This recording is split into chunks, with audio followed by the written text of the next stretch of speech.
हरे कृष्ण। स्वागत है आपका हमारे चैनल पर। आज के इस वीडियो में हम आपको सुनाएंगे वैशाख मास के महात्म के दूसरे अध्याय की कथा। परंतु दूसरा अध्याय सुनाने से पहले हम आपको भगवान विष्णु के परम भक्त अम्बरीश की कथा भी सुनाएंगे। अम्बरीश वही हैं जिनको नारद जी ने वैशाख मास के महात्म के बारे में सुनाया था। तो कौन थे ये अम्बरीश और कितने बड़े विष्णु के भक्त थे, इस बारे में हम आज की कथा में चर्चा करेंगे। तो हमारे चैनल पर सभी प्रकार की व्रत कथाएं सुनाई जाती हैं, सभी महात्म सुनाए जाएंगे। तो आप हमारे चैनल को सब्सक्राइब अवश्य कर लीजिए और बेल आइकन पर प्रेस कर लीजिए। और आज की कथा अच्छी लगे तो लाइक कर दीजिए और शेयर कर दीजिए। साथ ही कमेंट में हरे कृष्ण लिखना बिल्कुल मत भूलिए। तो चलिए अब सुनते हैं भक्तराज अम्बरीश की कथा। प्राचीन समय की बात है। अम्बरीश नामक एक धर्म प्रिय राजा थे। वे भगवान विष्णु के श्रेष्ठ भक्तों में से एक माने जाते थे। उन्होंने सांसारिक सुखों का त्याग करके मन को भगवान विष्णु के श्री चरणों में केंद्रित कर लिया था। हालांकि वे प्रतिदिन अपना राज्य सुचारू रूप से चलाते थे, राजकीय कार्य सुचारू रूप से करते थे, फिर भी उनका ध्यान श्री हरि के चरणों में ही लगा रहता था। श्री विष्णु भी अपने भक्त पर विशेष कृपा रखते थे। उनका सुदर्शन चक्र अम्बरीश की रक्षा के लिए सदैव उनके साथ रहता था। एक बार की बात है, राजा अम्बरीश ने अपनी पत्नी के साथ 1 वर्ष तक एकादशी व्रत किया। इस दौरान उन्होंने ब्राह्मणों को भरपूर दान दक्षिणा दी। व्रत की समाप्ति पर उन्हें भोजन ग्रहण करना था, तभी वह व्रत पूर्ण होता। अभी वे भोजन करने बैठे ही थे कि वहां पर महर्षि दुर्वासा आ गए। अम्बरीश ने उन्हें भोजन करने के लिए कहा तो दुर्वासा ने उनका आग्रह स्वीकार कर लिया, लेकिन भोजन से पहले वे अम्बरीश को प्रतीक्षा करने के लिए कहकर स्नान करने चले गए। देवयोग से स्नान करते समय दुर्वासा मुनि ध्यान मग्न हो गए। इधर एकादशी का समय निकलता जा रहा था। अम्बरीश विकट स्थिति में फंस गए। एकादशी के रहते भोजन करना आवश्यक था, परंतु दुर्वासा मुनि के बिना वे भोजन नहीं ग्रहण कर पा रहे थे। उन्होंने इस विषय में ब्राह्मणों से विचार विमर्श किया तो सभी ने एक मत होकर कहा कि राजन, शास्त्रों में जल को भोजन के समान सरस माना गया है, इसलिए आप जल पीकर अपने व्रत को पूर्ण करें। तब अम्बरीश ने जल पी लिया और दुर्वासा मुनि की प्रतीक्षा करने लगे।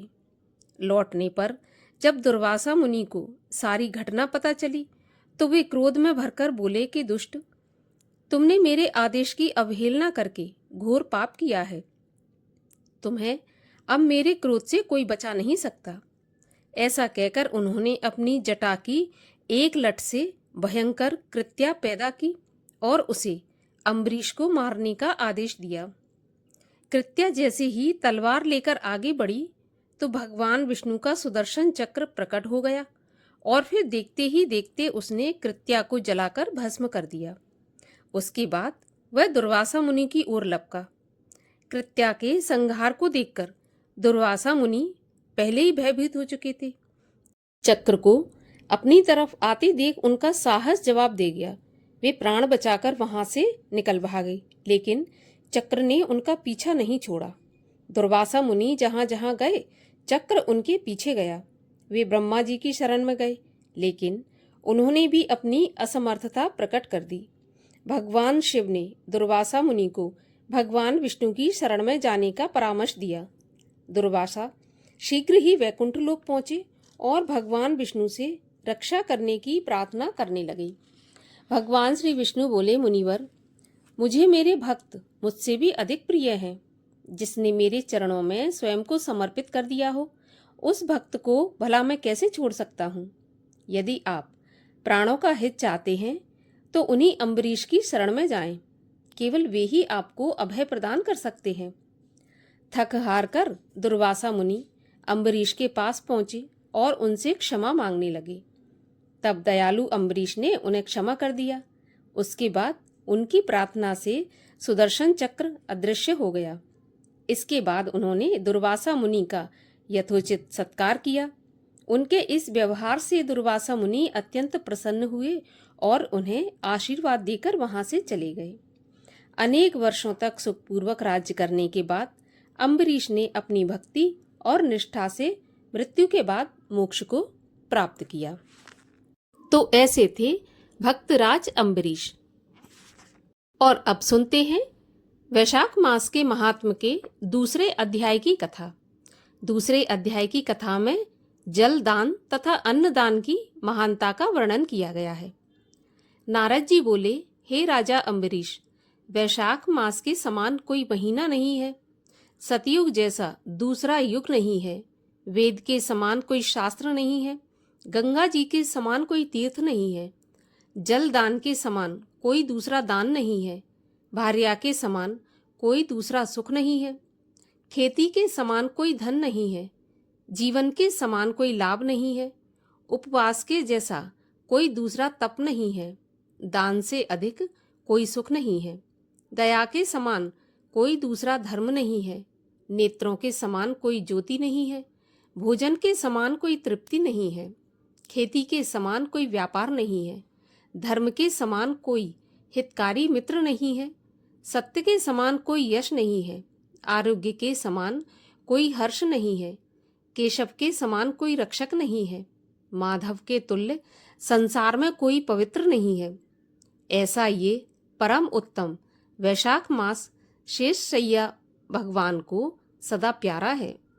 भगवान के प्यारे इस महीने को जो लोग बिना व्रत, धर्म, स्नान, दान आदि किए व्यतीत करते हैं, वे धर्महीन होकर शीघ्र ही पशु योनि पाते हैं। उन लोगों का कुआं, बावड़ी बनवाना, बगीचा लगवाना आदि सभी धर्म व्यर्थ हैं, उनका कुछ फल नहीं होता। वैशाख मास में जलदान, छतरी दान, खड़ाऊ दान और पंखा दान सबसे उत्तम है, जो अवश्य करना चाहिए। वैशाख मास में नियम पूर्वक भोजन आदि करने से विष्णु भगवान की सायुज्य मुक्ति निसंदेह प्राप्त होती है। संसार में अनेक प्रकार के दान और व्रत कहे हैं, परंतु उनके करने से शरीर को व्यर्थ परिश्रम होता है तथा मनुष्य को बार बार जन्म लेना पड़ता है। इन सबसे उत्तम वैशाख मास में केवल स्नान कर लेने से ही प्राणी आवागमन से छूट जाता है।